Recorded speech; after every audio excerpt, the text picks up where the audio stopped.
Good morning to my fellow enthusiasts. I just wanted to do a video walk around of this 1966 Shelby that we've been working on here. There is a few details of this sympathetic underside restoration I wanted to share with you. You can see one of my favorite features of this is that we've managed to very nicely reproduce the blue streaks, although this is now on a radial tire instead of a bias ply, so it's actually going to handle and drive with a real nice vintage look. But just something I wanted to point out on the outside before we go in underneath this car where all the real work's happened. So we've had the whole front end off this car.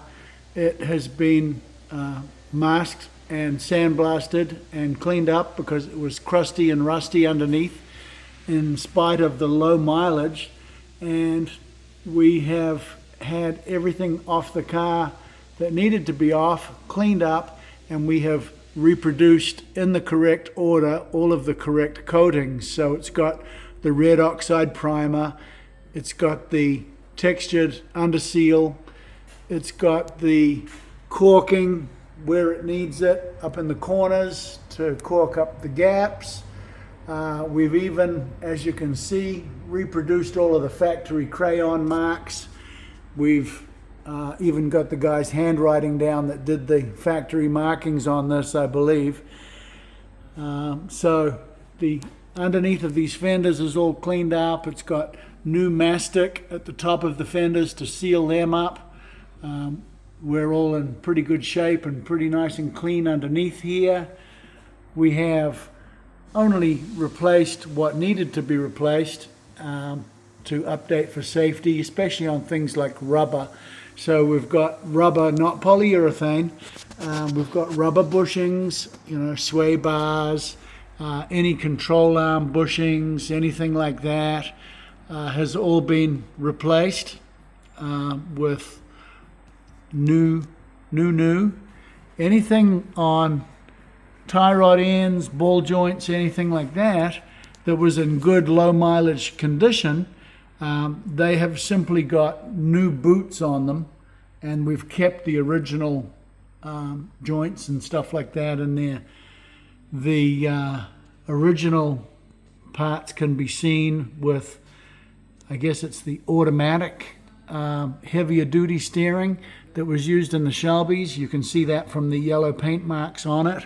You can see that from the yellow paint marks on it. Shelby was doing other tricks and using other components on his car, and then he was taking things like the Klaus-Arning steering drop, where they drop the front control arms, whatever it is, 15/16, 1 inch, and increase the contact patch of the tire and the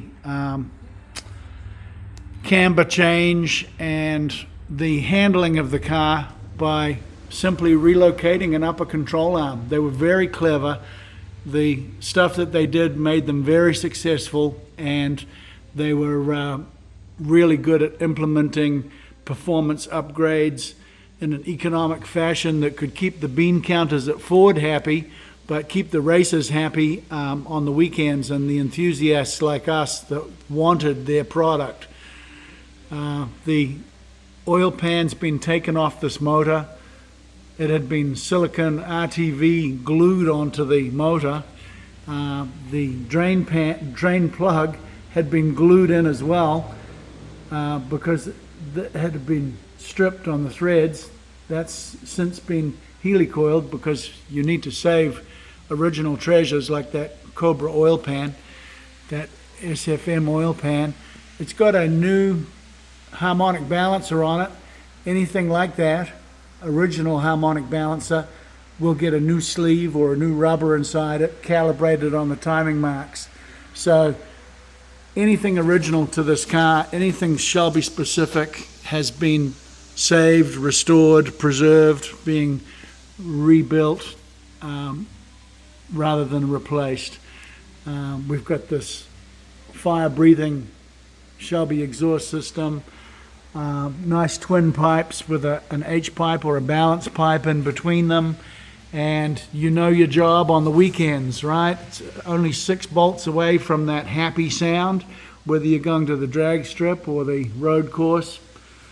We have got a new clutch in this car. We've had the high nickel gears in this transmission has been replaced with good condition ones. The transmission's all been rebuilt, new synchros, bearings, etc. Thanks to our pals at Cobra Automotive who do our transmission work for us. We've changed the gear on the speedometer to calibrate it for a rear axle ratio change, which I'll show you in a second. New universal joints on the drive shaft.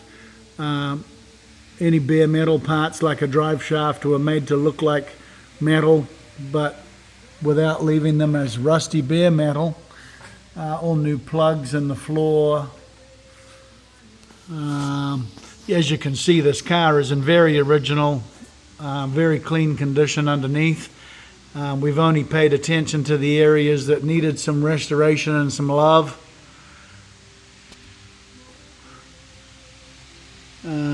Original exhaust system front to back. It's really in good shape. It sounds fabulous on the car. More touches that make a Shelby, right? It's got this nodular iron 9-inch differential.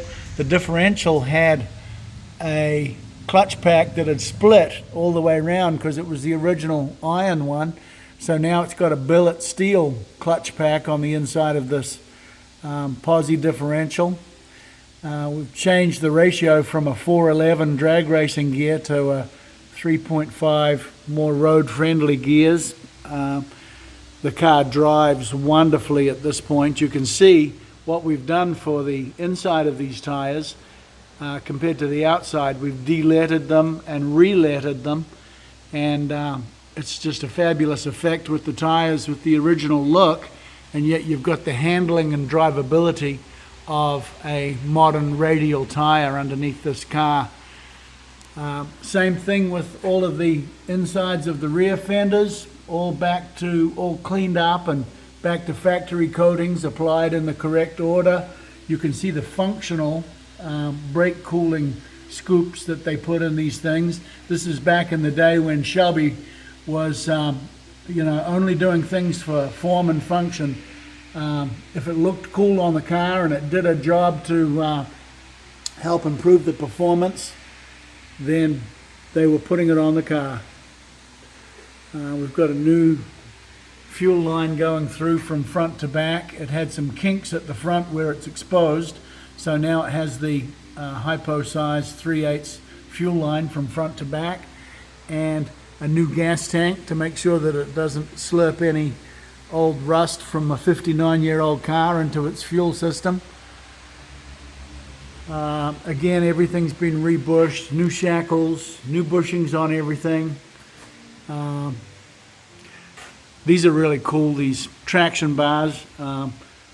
They had to be straightened and realigned on this car, but there they are, all rebushed, and I've heard from reliable sources that the traction bars do a great job of putting the traction down. Of course, you've got the posi differential, not a posi, it's a limited slip differential that's between the traction bars and the limited slip. It does nice even stripes and puts the power down really well to the road. So that's what the underneath of this 66 Shelby looks like. It's been an absolute delight to work on such a low mileage, such an original car that's in great condition. And we've been very selective, very careful about what it is that we've taken off, what it is that we've rebuilt, what it is that we've replaced. And it's only been done, as I said, very selectively, very carefully, in accordance with the condition and the history of this wonderful example.